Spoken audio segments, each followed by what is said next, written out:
sinabi dito, at tinupad naman ng Panginoon yung palaman niya, na nagsebulo na ng Naphtali away to the sea beyond the Jordan, Gentile, Galilee of the Gentiles, the people who sit in darkness have seen a great light, and those dwelling in the land overshadowed by death, light has arisen. Tinupad ni Jesus po yan.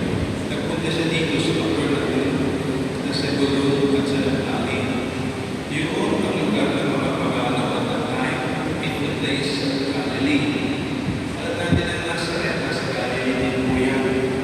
Pero nasa mga sentro. At itong Capernaum, ang ilagat na ng Galilea. At doon Simon, Peter, Andrew, James, and John, mangingisda. At sila ay kinuha na ng aming Panginoon. At sabi nga, Prophet Isaiah, nakakita ng liwanag itong mga lugar na ito, lugar ng mga pagano, Gentiles. Gentile, pagano po yun, Gentiles. At nakakita sila ng liwanag at pumunta doon ang ating Panginoon. Natupad ang sinasabi ni Propeta Isaiah, yung mga prophesied ng mga propeta na tinutupad ng ating Panginoon. Siya ang tubig katuparan ng mga pangako at ng mga tulang ng mga propeta. Sa second reading naman po, narinig natin si Paul na siya ay naging apostol na. Nagduso na siya ng ating Panginoon na pangaral. Pero pagkakulan niya, sabi niya, bakit gano'n? May mga paghahati-hati. Pero sinasabi na ako para kay Paulo, ako para kay Apollos, ako para kay Cephas, kay Simon Pedro, ako para kay hindi na yan. Isa lang tayo para kay Kristo tayo lahat. Hindi para ganun yung mga Gentiles, mga pagano, o mga Griego na na-idolize sila ng tao. Minsan, dinudiyos nila ang tao. Sabi niya sa Pablo, Diyos, hindi kami Diyos. Madalas suko lang kami. Diyos natin ay si Kristo. So, kita niyo ang mahati-hati. Siya nga pala ngayon po ay atin ng conversion ni St. Paul. 25 January, St. Paul's conversion. Kaya natin po ni Vincent naging ginawang yan din yung tinatawag aplikasyon ng mission during the conversion of St. Paul. Na-convert sa St. Paul, dati siya isang Pariseo. Matalino siya.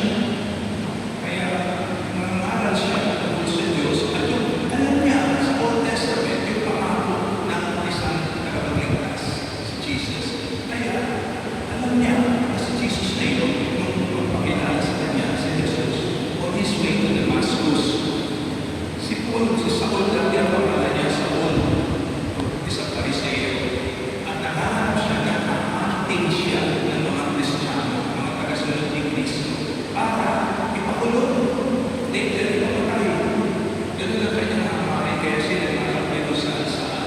Humingi siya ng permiso para pumunta sa Damasco. At butin doon ang mga Kristiyano at dalhin sa Jerusalem para ikulong, para sila ipamatay. Persecution po ng mga Kristiyano nagsimula na doon pa tinimulan ng mga Pariseo. Pero na-convert siya on his way to Damascus, ginawa na siya ng tindahan. Nahulog siya sa kabayo. At ito ang nakita ng kanyang mga alalay. Nakita, nahulog siya sa kabayo at nagsalita si Jesus. Sabi niya, Saul, bakit mo ako pinapersecute? Hindi narinig niya. Sabi niya, Saul, sino po kayo, sir? Ako si Jesus. Ngayon pinapersecute. Nagulat siya dahil sa lakas ng ilaw na tumama sa kanya. Sabi niya, gitla. Hindi naman siya tinawag gitla, tinawag niya. Sinilaw siya at siya nagulat. At siya ay inutusan ni Jesus na kay Ananias. Marunong siya magkamot ng bulan, gagawin ka niya. Akin ang muli. Noon naging apostol na si Pablo, conversion niya. At nakita niya si Jesus ay hindi na pala ng lahat.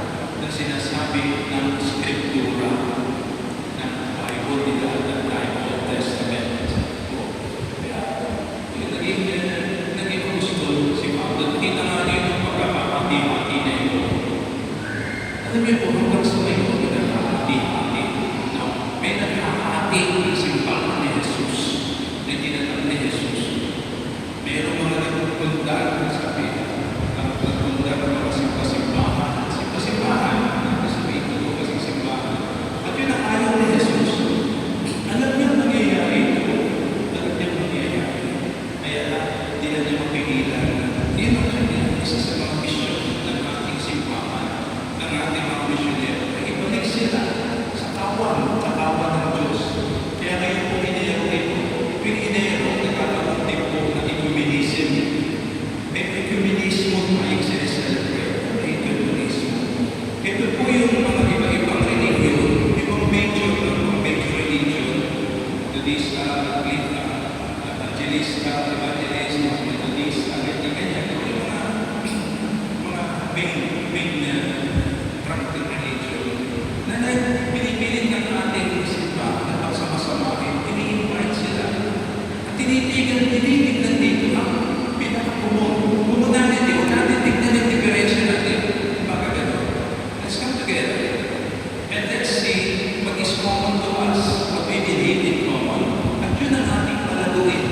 Kung yung diferensya natin, masama po, ang ganda. Nakakaroon na itong pagdiriwang. Nagsasama-sama sila, si Sherry. Pero may mga hindi na sumasama. Yun yung mga hindi mainstream ng religion, yung mga born again, yung mga INC, mga Muslim. INC, niniwala kang Jesus yan, bilang Diyos yan. Naka-Muslim din sila, niniwala. So, hindi sila sumasama sa kanila. Pagkatito yung mga naniniwala sa Santisimo Trinidad, niniwala sa Holy Trinity, ang mga religion na ito, na humiwalay sa atin. At yun ang tinatangka, makakuha ng effort ng ating simbahan. Kasi rin na tayo ay makasundo, hindi magkakay-away, at magkaisa. Yun ang gusto ng Diyos sa atin. Yun ang pangalawang pagbasa nila sinasabi ni St. Paul, ayaw din ang division. May iba naman nag-rebelde talaga sila, wala tayo magkakaroon, nag-rebelde sila. At ang masama naman, yung kanilang teaching, iba na sola scriptura. Sola scriptura, maniwala ka sa Bible, maliligtas ka. Sabi ka na, Bible lang, Bible only Bible, sola scriptura. Only the Bible can save you. Ano ba? Pag wala sa Bible, hindi totoo. Ano? Alam niyo ba? Yung mga apostol, hindi nakapasa ng Bible. Wala pang Bible doon. 50 years after, lumalabas ang mga naisulat, ang sulat na ginawa ni Jesus. Pero before that, yung mga apostol, nangangaral sila. May memory. Si Paul, alam niya yung Old Testament. Alam din nila ang Old Testament. Pero yung New Testament, wala pa. Naisulat dito 50 years after. Tapos sa pagkamatay ng ating Panginoon. At pinananalitan nila yung tradisyon, yung kanilang pinangaral, yung nangyari na sinabi ni Jesus, yung ginawa ni Jesus, at yung kanyang inapos na ito ang inyong gagawin. So, last scripture, kaya maliit po yun. Dapat malaman din natin, sino ba ang nagsulat ng Bible para malaman ng marami, maintindihan ng marami. Ang Bible po na isulat ng Hebrew at Greek. Nakasulat yan sa Hebrew at Greek. At lalo na New Testament sa Greek na isulat. Pero kailangan mo mag-translate. Kaya nandiyan si St. Jerome, San Jeronimo, pinatsaga, i-translate yun.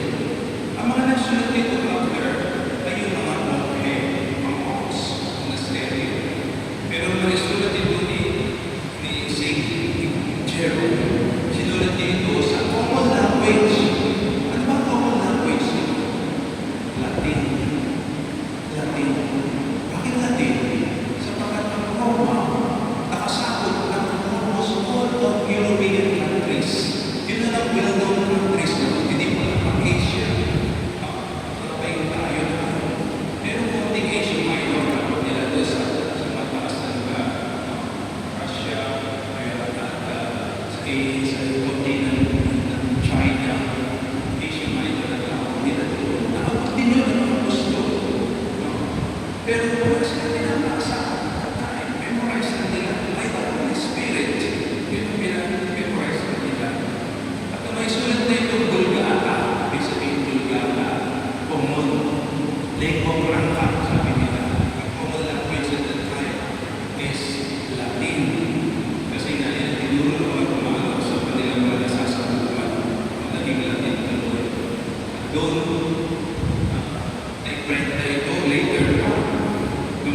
na ito ni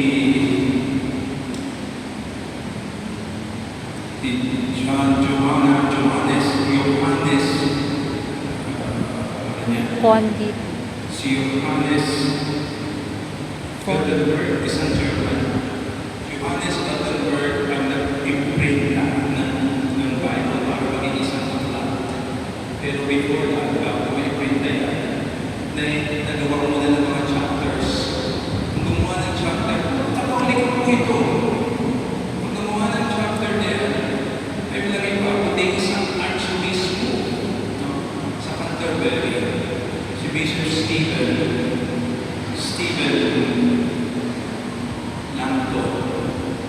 Siya yung obispo doon sa Inglaterra nung Katoliko pa ang England. Pinagsagaan nila lagyan ng chapters ng Bible at sinimulan din lagyan ni Robert Etienne ng mga versikulo para madaling mahanap. Meron kayong hinahanap na quotation or saying ng mga Panginoon. Kahit si Rabbi Nathan ay gumawa din ng kapitulo, i-divide siya ng Old Testament. So, sa ating pagkakali ang Bible na yan, sa Katoliko, ayaw nagsimula at ikinanonize ng Katoliko ang Bible. Kung ano ang dapat, sakot niya, kung ano dapat i-include, ano dapat alisin. Pero ginawa na yung Protestante, marami silang tinanggal kasi hindi samayo sa kanilang teachings na gusto nilang ituro sa tao. Tulad ng bawa Ecclesiastes, italis nila yun kasi ando na papatunay na pwede tayo magdasal para sa malulunod ng mga nasa purgatorio. Ando yun, tinanggal nila yun. Kung tinanggal nila yung mga sila, paano kayo napunta sa purgatorio? Bigyan na ngayon po ay Bible Sunday. National Bible Sunday. Kaya meron tayong pinintro na Biblia dito. At mamaya, i-release natin ang mga tao na talagang Bible dito. Kung meron tayo. Pero ito nagpapaalala sa atin. Tayo ba nagbabasa ng Bible? Yes naman siguro. Every day. Yes naman siguro. Should be every day. Alam niyo po, sabi ni St. Jerome, yung ginagawa niya po yung translation ng Bible, lalo siya napalapit kay Lord, kaya siya naging santo. Lalo niya napamahal si Lord. Nakikita niya, nabasa niya, nararamdaman niya ang presensya ni Lord habang ginagawa niya yung translation ng Bible. Ganun din sa atin lahat. Habang nagbabasa tayo ng Bible, unti-unti natin makikilala si Lord at lalo natin mapapamahal sa Kanya. You cannot love who you do not know. Yung kasabihan ka Lord. Ang hindi mo kilala, hindi mo mamasya, hindi mo kaya mahalin, hindi mo kilala eh. Dapat kilalanin mo muna ang mamahal ng tao. Kung hindi magsisisi ka, kung titig mo na sa looks, nakas ko ito sa mga pala ng pag-aalit, mamahalin mo kaya yun. Hindi ka doon. Alam niyo mo na kilalanin ang tao bago siya mamamahal. Trust lang yun. Admiration mo lang. Pero ito, alamin mo ito. Ganun po ang ating Diyos. Kaya trust natin si Lord. Pero kilala niyo ba siya? Para makapamahal niyo ba siya mas magiging, mas malag natin siya. Kaya we should know, try to know, make some effort. Pakilalanin si Lord sa pamamagitan ng pagbabasa ng Biblia. The Bible is the love letter of God to us. Yes. Doon, papakita siya, papakilala siya, at nagpapaalam siya kung ano yung mga likes and dislikes niya. Di ba gano'n? Yung mga asawa, kilala niyo yung mga likes and dislikes ng isang isa. At iniiwasan niyo yung dislike ngayon ng partner mo. Kasi, papagulo kayo, mag-aaway ng like. At sinabin mo yung likes niya, doon mo siya mag-please lagi. Ganun din si Lord. Meron siya likes and dislikes. May mga likes na yung kanyang gusto mangyari sa atin, yung dapat na gagawin natin. Yun yung mga likes niya. Ang mga dislikes niya, yun ang dapat natin hindi ginagawa. Dalawang klase po ang kasalanan. Dalawang klase. Ano yun?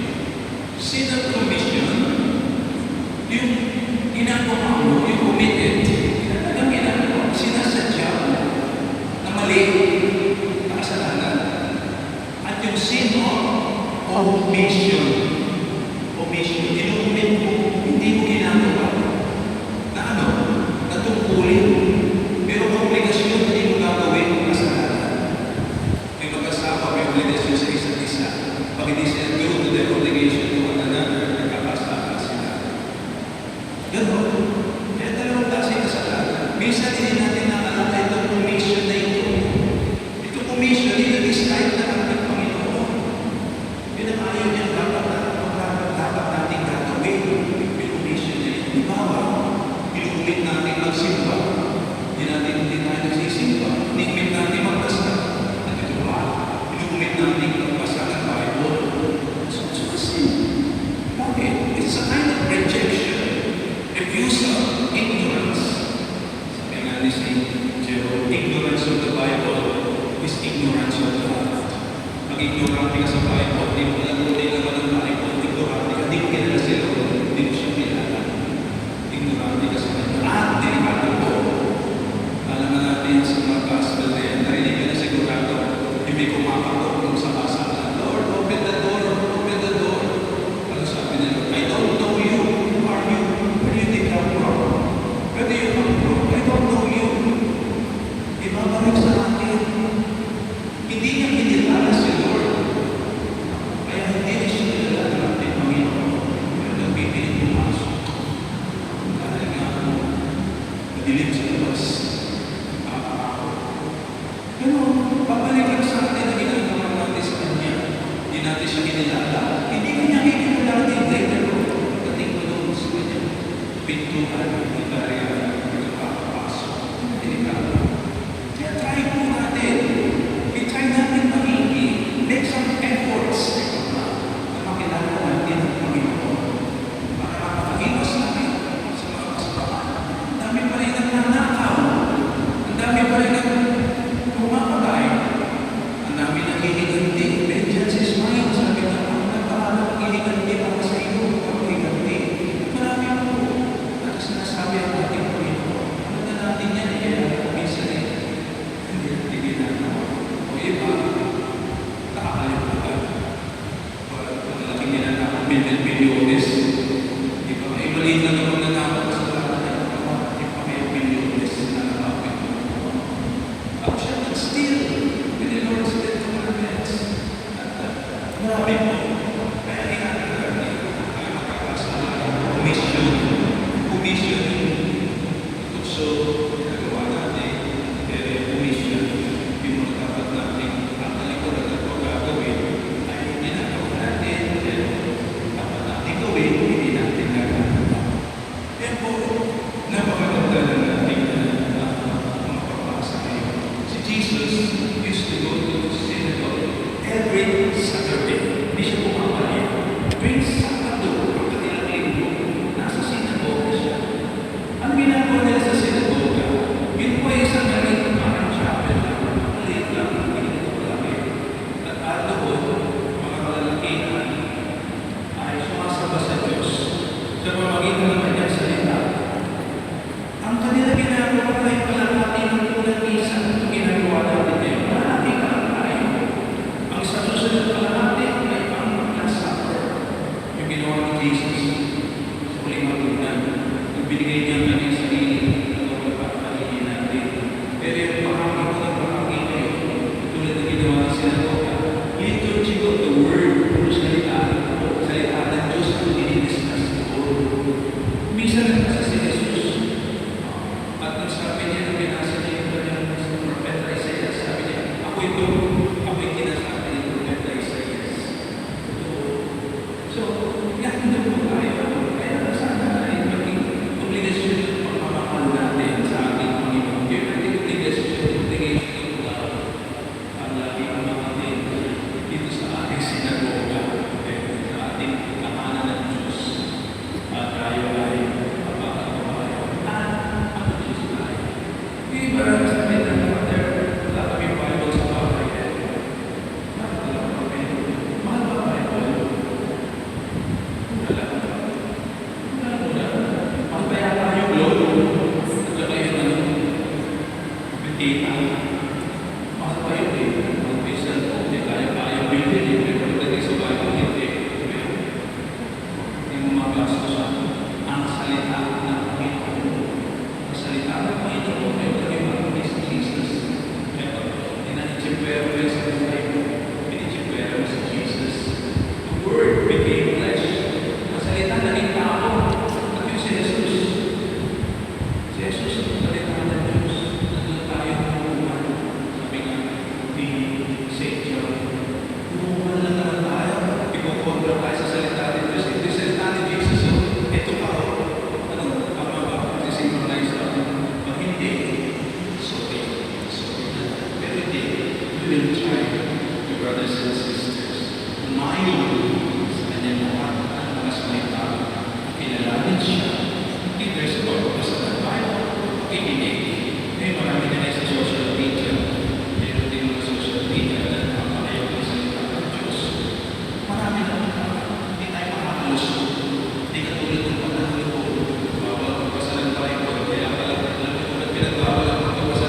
Pero tayo sa lahat niya sa bahay.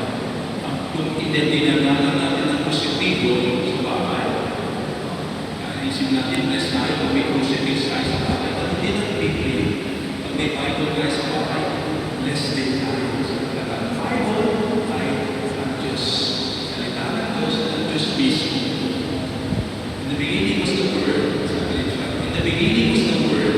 Kung simula na yung salita, and the Word was with God. Ang salita ay nasa Diyos.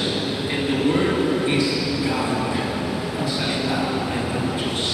Amen. Amen. So, stand